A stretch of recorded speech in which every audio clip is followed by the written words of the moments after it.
Bonjour Bernard Monod, vous êtes le stratégiste économique du Front National et député français au Parlement européen. Et aujourd'hui nous sommes à Bruxelles et non pas à Luxembourg. Deux sujets à notre ordre du jour. Va-t-on vers la disparition de l'argent liquide? C'est une question. Et deuxièmement, votre rôle au sein de la commission Econ, commission économique et monétaire. Premier sujet, ce nouveau projet du gouvernement français sur la limitation des paiements en liquide. Alors expliquez-nous de quoi s'agit-il concrètement? Oui, 4 grandes mesures dans ce dispositif principal concernant les espèces, les liquidités, le cash, on l'appelle comme on veut. Premier, c'est paiement maximum de 1 000 € en liquide. Nous étions à 7 500 sous Sarkozy, nous sommes passés à 3 000. Et maintenant, avec Hollande, nous sommes passés de 3 000 à 1 000 €. On voit que les taux se resserrent. Deuxième mesure, retrait au guichet de plus de 10 000 € signalés au système Tracfin. Change de plus de 1 000 € à contrôle d'identité.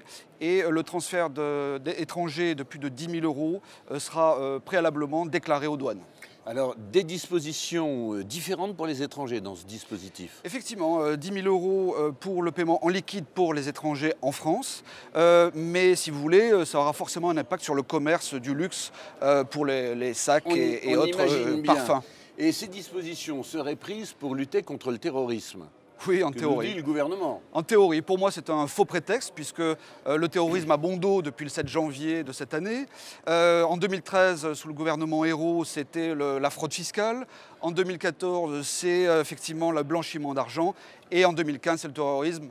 Qu'est-ce que ce sera en 2016? Alors, paraît-il qu'une Kalachnikov, ça se négocie 200, 300 € dans les quartiers. Pour 10 achetés, on ne pourra plus avoir la 11e gratuite avec cette disposition? Peut-être, je ne sais pas, je n'achète pas ce genre de Kalachnikov. Mais en tout cas, ce qui est clair, c'est que les mafieux ne seront pas du tout gênés par cette mesure.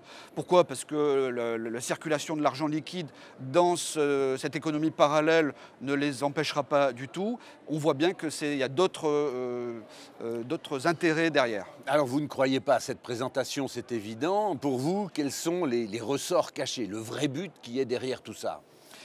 De mon point de vue, le vrai but, c'est de protéger les intérêts du système bancaire privé. Effectivement, il y a une circulation de l'argent liquide dans les pays, en particulier la France. Et dans le système bancaire, effectivement, ils ont besoin d'avoir un maximum de dépôts. Pourquoi Donc c'est une espèce de flicage, d'immobilisme financier pour mieux contrôler. Pourquoi protéger les banques? Paraît-il tout allait bien. Parce que les banques, en 2008, ont subi une crise très importante. Elles ont déjà été renflouées par l'État français dans une première mesure. Et puis, si vous voulez, tous les dispositifs qui ont été mis en place avec le FESF, le MES, via l'Union européenne et la Banque centrale européenne, ne suffisent pas, malgré tout, puisqu'il y a une masse de capitaux spéculatifs très importante dans le monde qui donne des risques très importants sur les clients dans les banques. Un risque, c'est un risque de retrait massif des déposants en cas de crise. Si j'ai bien compris, le terme technique, c'est un bank run. Ça veut dire qu'on se précipite au guichet pour retirer ses économies, c'est ça? C'est ça. Le système redoute effectivement cette réaction du grand public.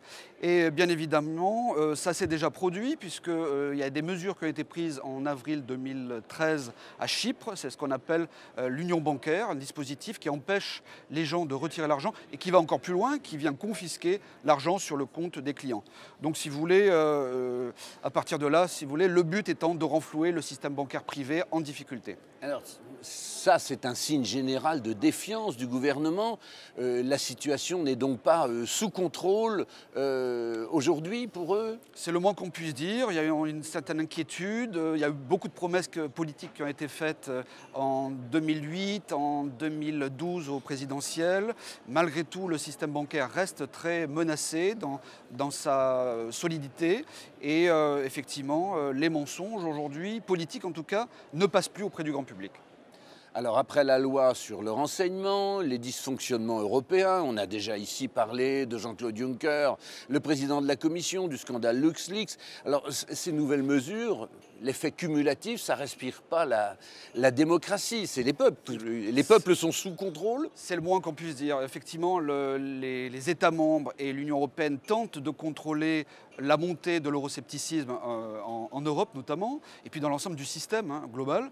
Et si vous voulez, on le voit notamment en Grèce avec la Grèce au bord de la sortie de l'euro, en Grande-Bretagne avec le référendum de fin d'année du Premier ministre Cameron, avec peut-être la possibilité possibilité de sortir de l'Union européenne, et puis également en Pologne, en Espagne, avec les élections des eurosceptiques, ce qui déstabilise beaucoup l'ensemble des eurocrates. Transition toute trouvée avec votre rôle au sein de la commission économique et monétaire dont vous faites partie et vous êtes le vilain petit canard parce que vous avez fait avant-hier capoter, si je puis dire, un projet de séparation bancaire et ça n'est pas contradictoire avec ce qu'on vient d'exposer? Pas du tout, parce qu'en fait ce projet de loi qui était le même que celui d'ailleurs de M. Moscovici en juillet 2013, en fait c'est une mascarade, en fait un simulacre de projet de loi pour montrer au grand public qu'on contrôle le système bancaire. En fait c'est un maintien du statu quo total et nous sommes contre ce principe-là. Nous allons beaucoup plus loin au niveau du Front National.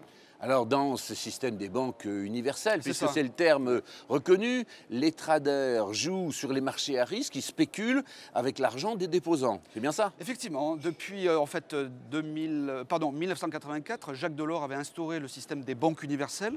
C'est ce que nous voulons briser, comme mettre fin à ce système-là, parce qu'ils utilisent effectivement le dépôt et l'épargne des clients pour ensuite, dans un deuxième temps, spéculer sur les banques d'affaires et les marchés financiers internationaux, ce qui fait prendre un risque aux clients. C'est ça le problème. Voilà, et c'est avec l'argent des uns que l'on spécule sur les marchés financiers des autres. C'est ça, en quelque sorte, c'est pile je gagne, face tu perds, ça c'est toujours les banques qui gagnent. D'accord, c'est un risque anormal sur ces fonds. Le déposant ne dépose pas en imaginant qu'on fait courir un tel risque à ses fonds. Absolument, et ils sont en toute confiance avec leur banque, mais à mon avis, elle est peut-être un peu mal placée, en tout cas pour certaines. Alors donc aujourd'hui, les conservateurs, les libéraux et les socialistes, c'est-à-dire l'UMPS à la sauce bruxelloise, ils n'ont pas voulu, ils ont renoncé à cette réforme. Pourquoi ? Parce qu'en fait, ils ne veulent que rien ne change. C'est ça la difficulté.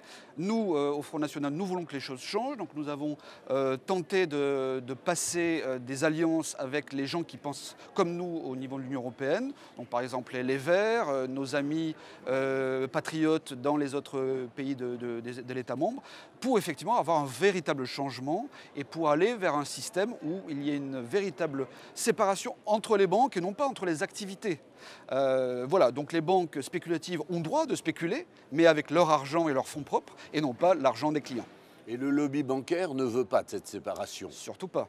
D'accord, voilà. D'où votre refus en commission économique et monétaire. Exactement. Vous avez réaffirmé votre position. Nous avons effectivement lutté et fait basculer la majorité vers notre véritable projet. Et donc, ce que souhaite le Front National, c'est ce que je vous disais juste avant, c'est une scission réelle entre les banques, c'est-à-dire mettre fin au système des banques universelles créées depuis une vingtaine d'années. On voit où ça nous a menés. Et effectivement, casser ce principe de faux semblants et de trompe-l'œil de lois bancaires qui en réalité ne l'en sont pas, puisqu'on l'a bien vu en 2013, les banquiers français ont été très satisfaits de la loi bancaire de M. Moscovici. Vous avez une position simple et claire sur ce sujet. Absolument. Toujours Bernard Monod, je vous remercie de toutes ces explications. Puis on se retrouve très bientôt pour nouvelles explications au plateau. Merci. À bientôt.